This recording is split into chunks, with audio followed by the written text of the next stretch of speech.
I really want you to run through the shot in your head before you hit the actual ball. So like run through the shot, like run through the motions of the swing, or run through where I want the ball to go?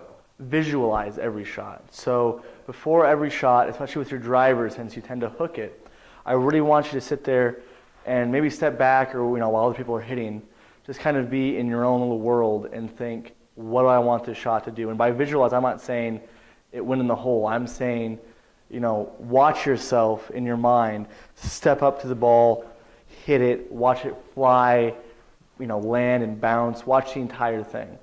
Because positive visualization is key to playing good golf. And at this point in your career where you're at, it's going to be more mental game than it is physical. So any large increases in ability and skill will be mainly mental game. Okay. So, Jack Nicklaus had a cool quote. He actually, when he's playing, every single shot he visualizes the sounds, the smells. He thinks about how the ball flight's gonna act, how it's gonna act on landing, how the crowd's gonna react. So every portion of the world around him, he takes into account while he's visualizing that shot. And that's what makes him such a great golfer, because he visualizes it, and then that gives his body something to swing toward, if that makes sense. Instead, I want to talk to you about your pre-shot routine and post-shot routine when it comes to your wedge shots, okay? Okay. So, what's your general pre-shot routine with a shot between 100 yards and maybe 20 yards? Well, first thing I do is I look full eye. Perfect. Obviously it's flat, so I'm not worried about that. And then the next thing I do is elevation. I look where the green is. I look to see if it's below where I'm at, above, because that'll be extra yardage. I also then look at the pin to see, okay, well, the pin might be front, middle, back. And then I look at, and I kind of get the feel of it.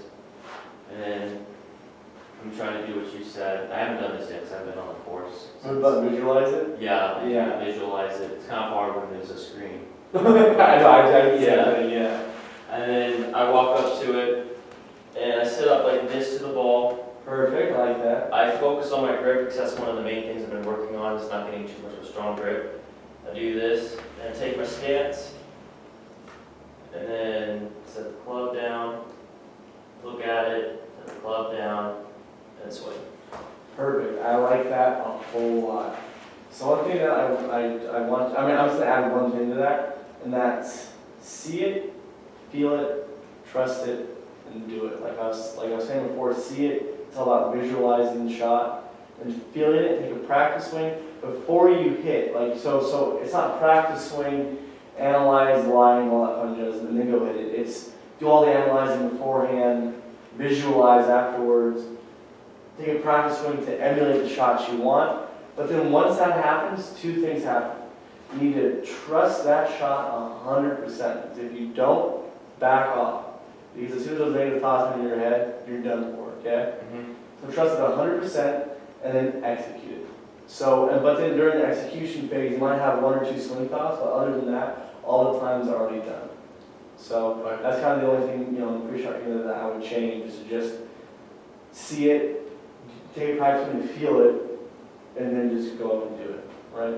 So there's this guy, and I forgot if he was a doctor or not. But anyway, he had trouble with his swing, and he was talking to his coach about it, and his coach told him that you have to tell yourself that you're a hell of a walker. And it sounds kind of stupid, I know. It sounds kind of mundane or kind of boring, and Zach, this is good for you too. So the thing about golf is that we can do it great in the range, we can do it great while we're practicing, right? But if you're in a tournament, things change. So you have to tell yourself that you're a hell of a walker. What I mean by that is if I put a big old 2x4 stretching from here to that bucket, you can walk on it, right? You can walk on a 2x4 all the way there. Pretty easy. But then what if I suspended that 2x4 100 feet in the air? Could you still walk across it? It'd be a lot more hard, right? Try a lot harder to do that. So the issue there is that it's the exact same plank of wood. It's the exact same thing that you've done 1,000 times before. You know you can do it.